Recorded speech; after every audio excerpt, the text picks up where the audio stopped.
Han Soo Kim hated Wednesdays, not because anything bad usually happened on Wednesdays, but because that was when he had to fix the outer hull sensors on Level 7 of Galaxy Central Station. These sensors always broke down, and no one knew why. He walked through the empty hallway, carrying his heavy toolbox. His footsteps echoed against the metal floor. The artificial gravity made everything feel just a bit off. Not quite like Earth, but close enough. At least the air smelled normal, thanks to the air filters he had fixed last month. Most aliens avoided him as he walked. They pressed themselves against the walls or ducked into doorways. Han Soo was used to it. Humans were Deathworlders after all, creatures from a planet with high gravity and dangerous conditions.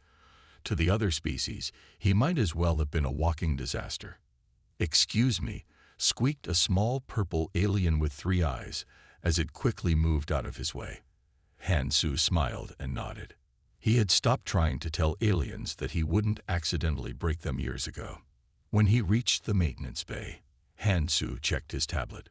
"Sensor 2-47 malfunctioning again," he read out loud.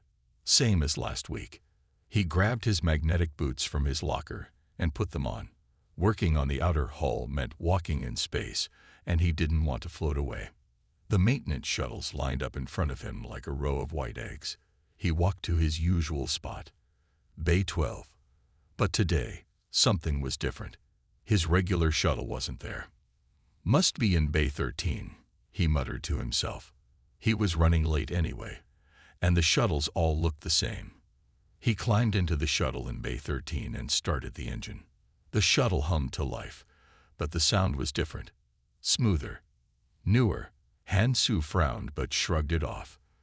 Maybe they had finally given him a better shuttle. About time, he thought. He pressed the launch button, and the shuttle glided out of the bay. The vast blackness of space spread out before him, dotted with countless stars. The station's huge metal arms stretched out like a giant silver spider web. But as he turned toward Level 7, the shuttle didn't respond. Instead, it started moving toward a large ship he had never seen before.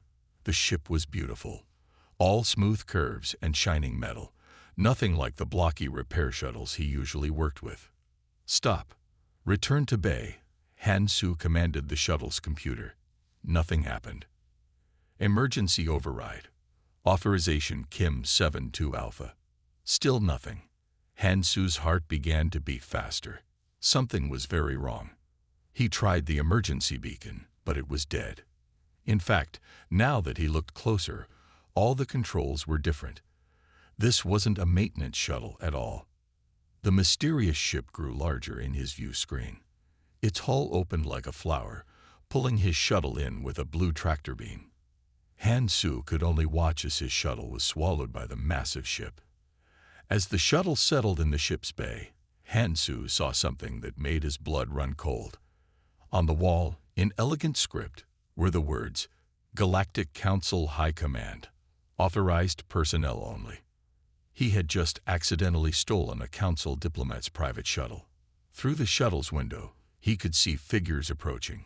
Tall, elegant aliens in flowing robes. They didn't look happy. One of them was pointing at something on a screen, probably his human life signs. Han Soo looked down at his dirty maintenance uniform, then at his heavy toolbox, then back at the angry council members approaching the shuttle. "Well," he said to himself, "at least it's not a boring Wednesday anymore." Han Soo did the only thing he could think of. He hid under the shuttle's control panel. Not the bravest move, but it bought him time to think. The council members' footsteps grew closer. Then he heard something unexpected. Another person hiding. A soft ouch came from the shuttle's storage compartment. "Who's there?" Han Soo whispered. The storage door slowly opened. A young woman in expensive clothes peeked out. She looked as surprised to see him as he was to see her. "I'm Doo-ha Lee," she whispered back. "And you're not supposed to be here." "Neither are you," Han Soo pointed out. Doo-ha moved to his hiding spot. "I'm following my father. He's acting strange lately. He's a diplomat. And this is his shuttle." Before Han Soo could reply, Voices filled the shuttle. They weren't speaking Korean or English, but their translator implants made it clear. The invasion fleet will arrive in 3 months, a deep voice said. The Ravagers have already destroyed 3 galaxies. Hansu and Duha looked at each other. Invasion fleet. Ravagers? We must surrender, another voice said. Our species evolved in peace. We cannot fight. The Ravagers will enslave us all, a third voice argued. Better slaves than extinct. Look what happened to the last galaxy that fought back. Hansu's tablet suddenly beeped. He had forgotten to turn it off. The voices stopped. What was that? One of them asked. Duha acted fast. She pulled Hansu up and straightened his uniform. Play along, she whispered. The council members opened the shuttle door. 3 tall aliens stood there, their silver skin shimmering. They looked shocked to see humans in the shuttle. What is the meaning of this? The tallest one demanded. Duha stepped forward, head high. I'm Ambassador Lee's daughter. This is my personal maintenance technician. Father insisted the shuttle needed checking before the meeting. The aliens looked unsure. They knew who Duha was, but something felt wrong. Why didn't the ambassador inform us? The second alien asked. Would you question an ambassador's orders? Duha asked coldly. Hansu tried to look professional, holding his toolbox. Inside, his heart was racing. The council members whispered among themselves. Then the third one stepped forward. Very well, but you must leave immediately. This area is restricted. Of course, Duha smiled. We're done here anyway. Come along. She paused. Hansu, he supplied quickly. Hansu Kim, Mom. They walked out of the shuttle, trying to look calm. The council members watched them closely. As soon as they turned a corner, Duha grabbed Hansu's arm and started running. They'll check with my father, she said as they ran. We have about 2 minutes before they realize I lied. Where are we going? Hansu asked, heaping up easily thanks to Earth's higher gravity. Anywhere but here. We just heard something we shouldn't have. The whole galaxy's in danger, and the council is going to surrender without a fight. They reached a service corridor. Hansu used his maintenance codes to open it. Just as they slipped inside, alarms started blaring. ATTN to Ion. Unauthorized humans in restricted area. Capture all in sight. Hansu looked at Duha in the dim emergency lighting. I just wanted to fix a broken sensor. How did I end up in this mess? Duha checked her phone. My father's not answering. We're on our own. What do we do now? We need to warn someone. But first, we need to get off this ship alive. Duha looked at Hansu's toolbox. Please tell me you're good at your job. Hansu managed a small smile. Best maintenance engineer in the sector. Though that might not help much against an entire council security force. It'll have to do, Duha said. Because right now, 2 humans against the Galactic Council sounds better than surrendering to galaxy-destroying invaders. They heard boots approaching from both ends of the corridor. Time to prove what a Deathworlder can do, Hansu said, opening his toolbox. I just hope whatever we do doesn't start an interstellar war. Duha smiled grimly. I think that's already started without us. Hansu worked fast with his tools. The service corridor had many pipes and wires, things he knew well. He disconnected a few key systems while Duha kept watch. They're getting closer, she whispered. Security forces were approaching from both ends of the corridor. Almost done, Hansu said, connecting 2 wires. The lights in the entire section went dark. Confused shouts came from both directions. What did you do? Duha asked. Created a power surge. Their sensors won't work for a few minutes. Hansu grabbed her hand. This way. They crawled through a maintenance tunnel Hansu had opened. The space was tight, but they managed to move quickly. After several turns, they reached a small dock for repair ships. We need a ship, Duha said, looking around. The dock was empty except for one old, beaten-up cargo ship. A voice called out from behind them, "Looking for a ride?" They spun around. A man stepped out of the shadows. He was older, with gray hair and a scared face. He wore a simple black jacket with many pockets.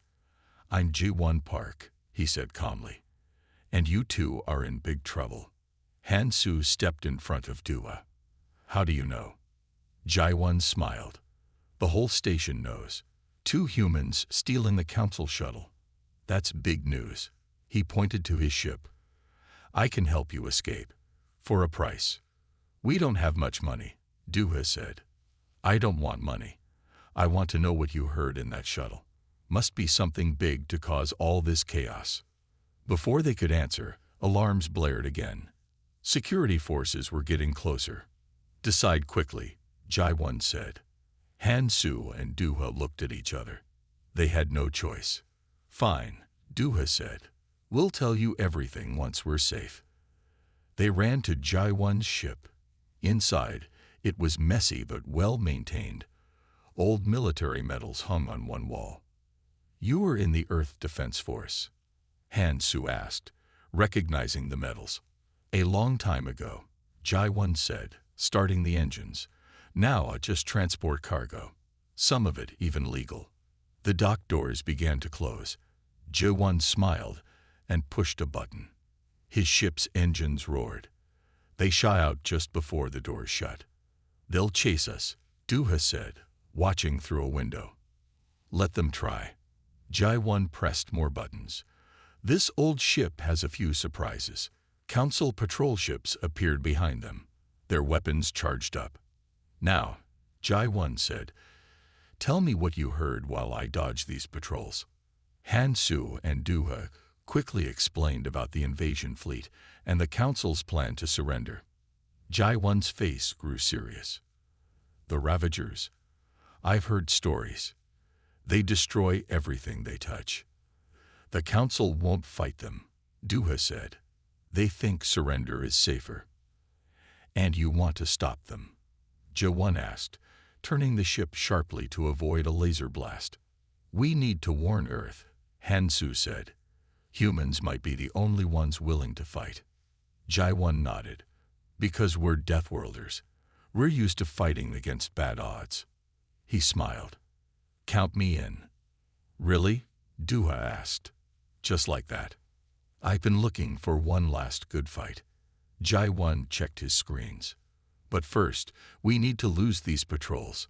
Han-Soo, you're good with machines. Help me push this old ship to its limits." Han-Soo moved to the engine controls. For the first time since this mess started, he felt useful. He might not know about diplomacy or war, but he knew machines. "Hold on tight," Ji-won warned. "This might get rough." The ship dove into an asteroid field. Behind them, the patrol ships followed. "Time to show them what humans can really do," Ji-won said. Han-Soo looked at the asteroids ahead, then at Dua, who smiled bravely back. He had started this day fixing sensors. Now he was running from the law, trying to save the galaxy. At least it wasn't boring anymore. Ji-won's ship burst out of the asteroid field. 2 patrol ships had crashed, and the others gave up the chase. They were safe for now. "That was close," Han-Soo said, checking the engine readings. "But we burned a lot of fuel." "We need to stop somewhere," Ji-won agreed. He pointed to a small space station ahead. "I know a place. It's not fancy, but it's safe." The station looked old and rusty. It was nothing like the shiny council buildings. Ji-won landed his ship in a quiet dock. "Welcome to the Rust Bucket," he said. "Best place to hide in this sector, and they serve real Earth coffee." Inside the station, they found a quiet corner in a small cafe. Aliens of all types sat around them, but no one paid attention to 3 humans.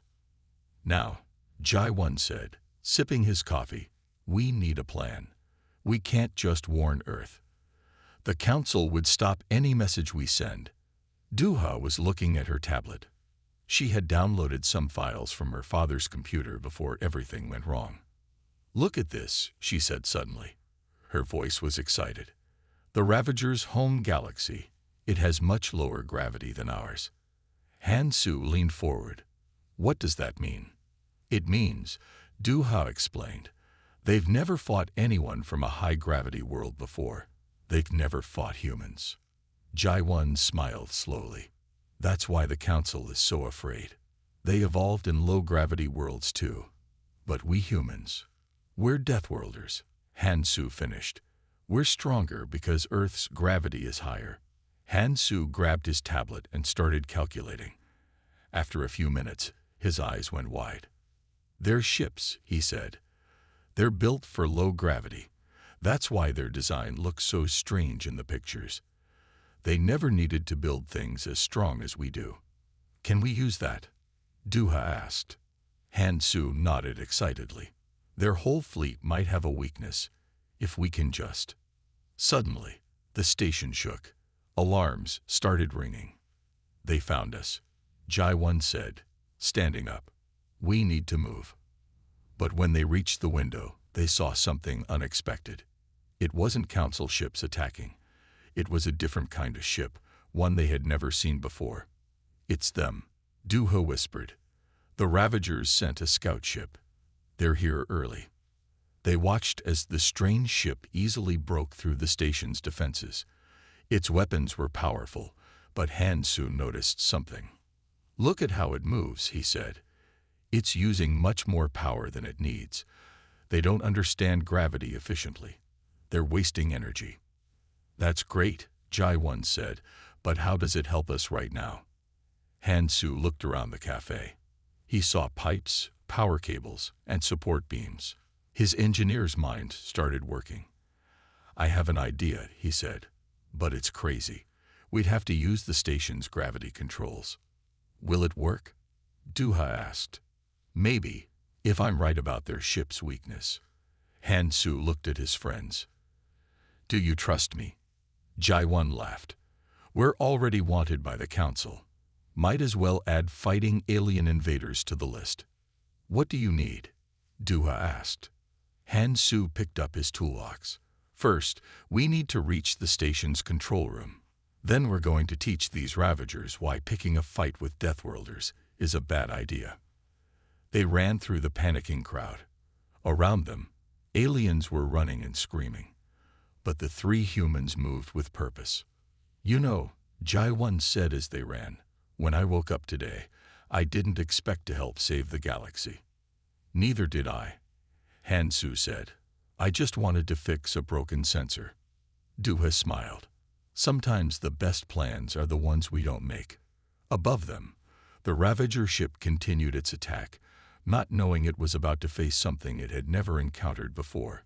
Human ingenuity mixed with good old Earth engineering. The control room door was locked. Han Su tried to override it, but nothing worked. Allow me, said a voice behind them. They turned to see a woman in a white lab coat. She held up an access card.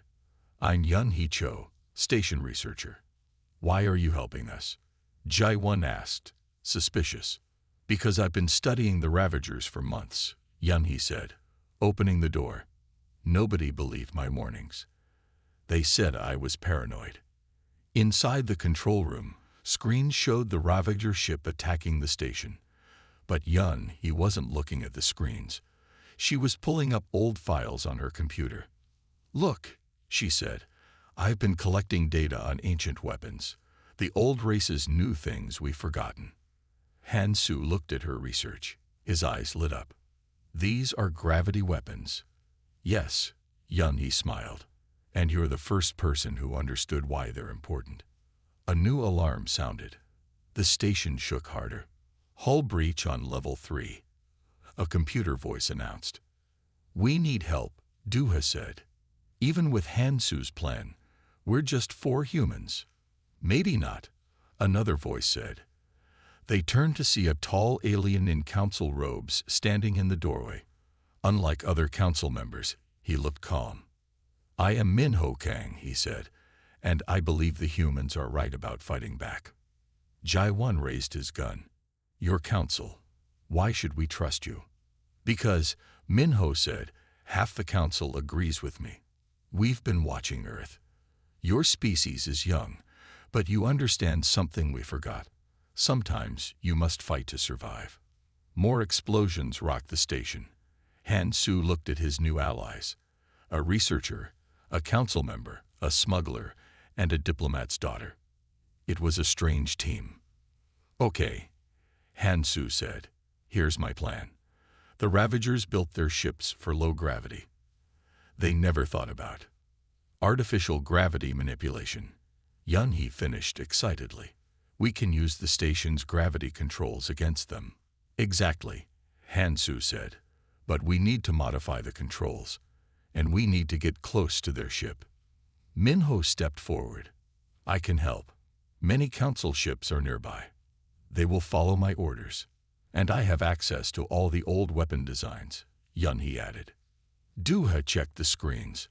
More Ravager ships are coming. We have maybe 1 hour. Then let's work fast, Han Su said. He opened his toolbox and started connecting wires to the gravity controls.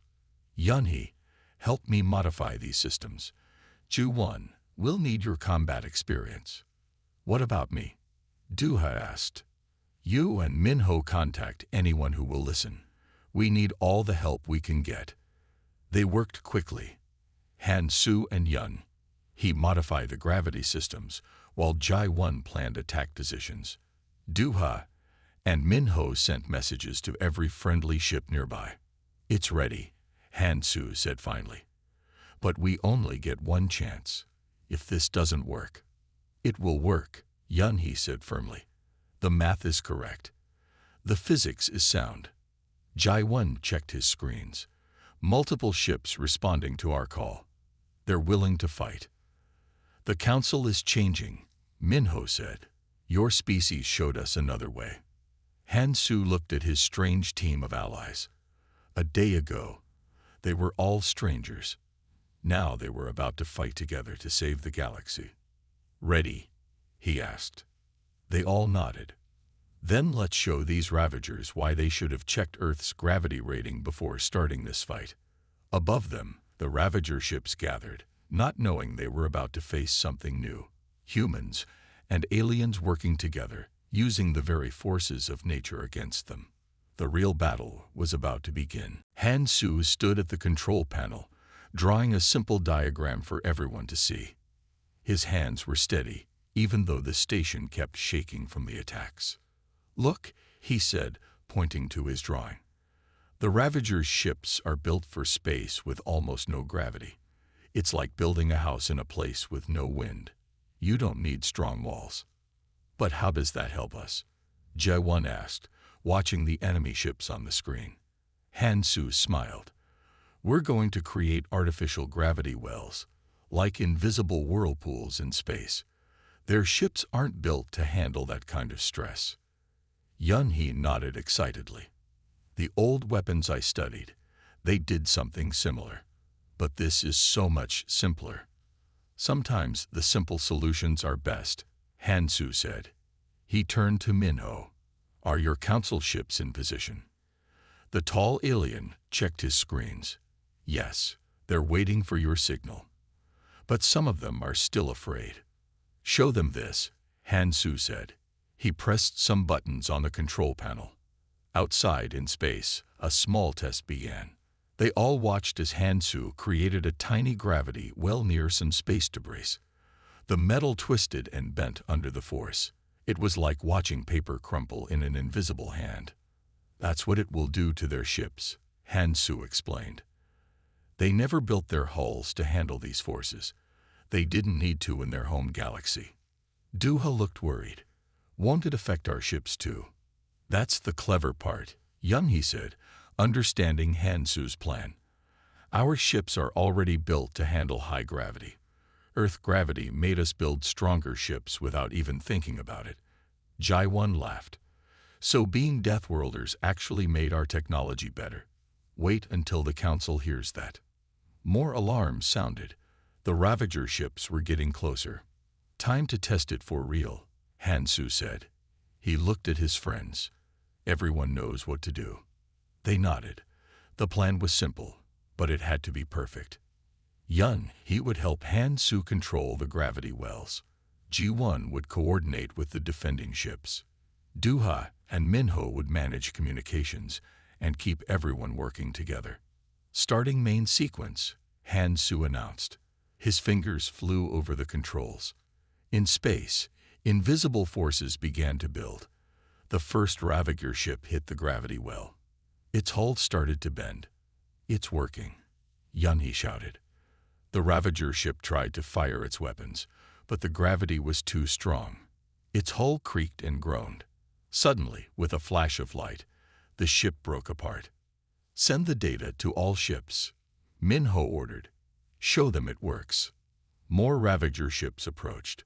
But now the Council ships were braver. They herded the enemy vessels into Han Su's gravity traps. "We need more power," Han Su said, "working faster." "Yun, he helped me redirect the station's energy." Working together, they created more gravity wells. Each one was like a trap waiting in space. The Ravager ships couldn't see them until it was too late. "Look," Du-ha pointed at the screen. The remaining Ravager ships were turning around. They were retreating. "They've never lost a battle before," Min-ho said quietly. "They don't know how to handle it." Han Su watched the enemy ships flee. He felt tired but happy. His simple engineering knowledge, things he used every day for maintenance work, had just helped defeat an alien invasion.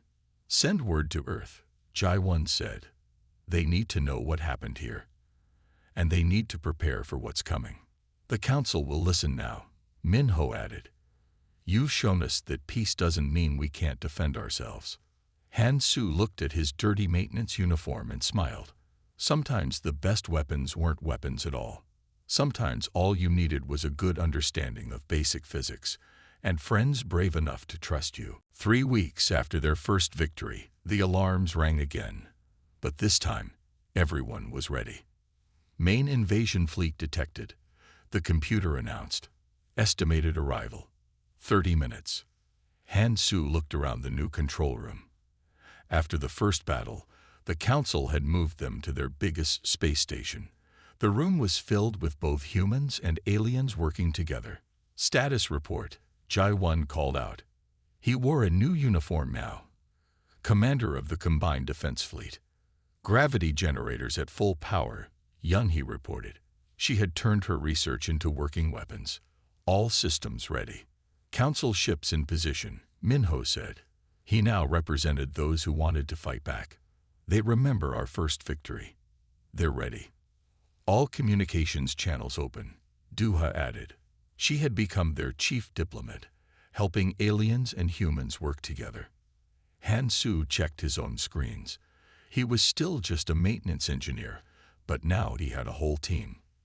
They had spent weeks setting up gravity traps throughout the defense zone. "Here they come," Ji-1 announced. The Ravager fleet appeared. It was huge. Thousands of ships stretching across space like a metal cloud. They'd changed their ships, Yun, he noticed. Stronger hulls. They learned from last time. "But not strong enough," Han Su said confidently. "They still don't understand Earth gravity." The first wave of Ravager ships attacked. They were faster now, more careful. "Activate first line of defense," Ji-1 ordered. Han Su pressed his controls. The gravity traps turned on. Space itself seemed to bend. The Ravager ships hit the invisible wall of gravity. Their new hulls held, for a moment. Then they started to crack. "Second wave incoming," someone shouted. "They're trying to overwhelm us," Ji-1 said. Han Su, "can the gravity generators handle more power?" Han Su looked at his readings. "Yes, but we'll burn them out fast. We need to make it count." "Do it," Ji-1 ordered. "Yun, he help him." Han Su and Yun, he worked their controls together. The gravity forces grew stronger. In space, Ravager ships were being crushed like paper toys. But the enemy kept coming. For every ship they destroyed, 2 more appeared. "Power cells failing in sectors 3 and 4, Yun, he reported. "Council ships taking heavy damage," Min-ho added. Han Su watched the battle on his screen. Something wasn't right. The Ravagers were too organized, too focused. Then he saw it. There. He pointed. That big ship in the back. It's controlling the others. See how they all move together. Jai-1 studied the pattern. A command ship, if we can take it out. We'll need all our power, Han Su said. Everything we have left. That leaves our ships defenseless, Duha warned. It's our only chance, Han Su said. Trust me one more time. His friends looked at each other. Then they all nodded. All ships, fall back, Jai-1 ordered. Clear the target zone. Diverting all power to main gravity generator, Yunhee announced. Han Su took a deep breath. He thought about that broken sensor he was supposed to fix so long ago. How one small mistake had led to this moment. Now, he said quietly. He pushed his controls to maximum. Every gravity generator they had turned on at once, aimed at the command ship. Space twisted. Light bent. The command ship tried to run, but it was too late. The gravity crushed it like a giant hand. As it broke apart, the rest of the Ravager fleet fell into chaos. Attack, G1 ordered. All ships attack while they're disorganized. The combined fleet moved in. Without their command ship, the Ravagers couldn't fight together. One by one, their ships were destroyed or retreated. In the control room, Han Su watched the enemy fleet run away. His hands were shaking, but he felt proud. We did it, Duha said softly. We really did it. No, Han Su corrected her. We all did it. Together. Around them, humans and aliens cheered. They had won the biggest battle in galaxy history with simple physics and teamwork. And it had all started with a maintenance engineer getting on the wrong shuttle. 1 month after the great battle, Han Su stood in his maintenance uniform, looking out a window of Galaxy Central Station. Everything had changed, but somehow, everything was also the same. Still fixing sensors? Duha asked, walking up beside him. She wore new diplomatic robes now. Someone has to, Han Su smiled. They still break down every Wednesday. The station looked different now. Humans and aliens walked together in the hallways. No one pressed themselves against walls when humans passed by anymore. The council meeting is starting soon, Duha reminded him. They want you there. Han Su nodded. In the main council chamber, familiar faces waited. Jae-1 stood in his commander's uniform, talking with Minho. Yunhee was showing some aliens her latest research. The heroes of the hour, the council leader announced as Han Su and Duha entered. I'm just a maintenance engineer, Han Su said quietly. A maintenance engineer who saved the galaxy. Jai-1 corrected him. Don't forget that part. The council leader raised his hands for silence. We are here to recognize the courage and wisdom shown during the Ravager War. Humanity has taught us many things. Minho stepped forward. We feared humans because you were different. Because you came from a high-gravity world, we called you Deathworlders. We were wrong. Your very differences saved us all, another council member added. Your strength, your technology, your way of thinking. These are gifts, not dangers. And so, the council leader continued. We have made some changes. Humans will now have full membership in the Galactic Council, and we have some personal announcements. He turned to the group. Commander Jai-1 Park will lead our new combined defense fleet. Dr. Yunhee Cho will head our research division for gravity technology. Duha Li will be our chief diplomat for human council relations. Everyone clapped. Then the leader turned to Han Su. And you, Han Su Kim. I'd like to keep my old job, Han Su said quickly. If that's okay. The council leader looked surprised. You don't want a promotion. A new position. Han Su shook his head. I'm good at maintenance. I understand machines. That's what helped us win. Everyone doing what they're best at. The leader smiled. Very wise. But we are giving you a new parking spot for your maintenance shuttle. A better one. Everyone laughed. Even Han-Su smiled. After the ceremony, his friends gathered around him. "You really want to go back to fixing things?" Jae-won asked. "Someone has to keep the station running," Han-Su said. "Besides, you never know when fixing a sensor might save the galaxy." Speaking of fixing things, Do-ha said, "Father wants to have dinner with us next week. He says he's sorry for not believing me about the invasion. And my research team wants your help." Yun-hee added, "We're studying new ways to use gravity technology." "I'll help when I can," Han-Su promised. "But first, I have a sensor to fix on level 7. His friends watched him walk away, toolbox in hand. To everyone else, he was a hero who had saved the galaxy. But to Han-Su, he was still just a maintenance engineer doing his job. As he reached level 7, a young alien engineer was waiting. "Can you teach me about Earth engineering?" she asked shyly. "About building things for high gravity." Han-Su smiled and opened his toolbox. "Let's start with this broken sensor," he said. "Sometimes the best lessons come from fixing simple things." Above them, the galaxy turned peacefully. Humans and aliens worked together, learning from each other. And if anyone asked how it all happened, they would tell the story of a maintenance engineer who got on the wrong shuttle and accidentally saved everyone. Han-Su Kim, the Deathworlder who proved that being different wasn't a weakness, it was the greatest strength of all.